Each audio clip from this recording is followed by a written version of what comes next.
ऑफिसला सुट्टी होती म्हणून मी विचार केला की घरी जाऊ. हा आहे भंडाराचा बस स्टॉप. खूप वेळ वाट बघितल्यानंतर मला माझी बस मिळाली नाही म्हणून मी गेली ट्रॅव्हल्स.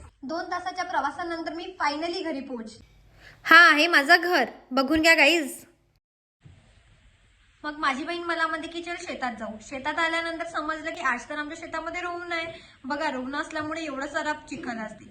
चिखलामधून खेळल्यानंतर आम्हाला एक काकू लोक दिसले. काकू लोक आमचं रोवणं करणार आहेत. त्याच्यानंतर आम्ही विचार केला की तुळी तोडू, तुळीच्या शेंगा तोडू.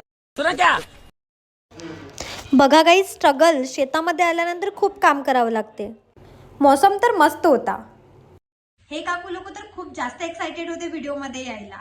आणि बघा हे काकू मला म्हणतात की ये आणि आमच्यासोबत रोवणं कर. मग मी पण गेली एकदम जोश मध्ये. काकू मला म्हणतात की ये बाई मी तुला शिकवते. आणि बघा मी पहिल्याच अटेम्प्ट मध्ये शिकून गेली.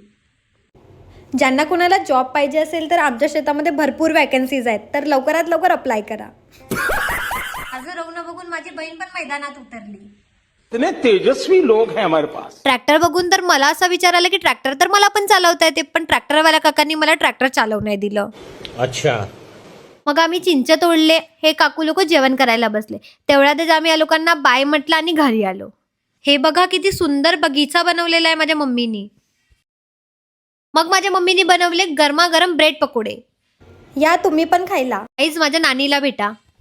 आजच्यासाठी बस एवढंच. भेटूया नंतरच्या व्लॉगमध्ये. तेव्हापर्यंत bye bye, good night, take care.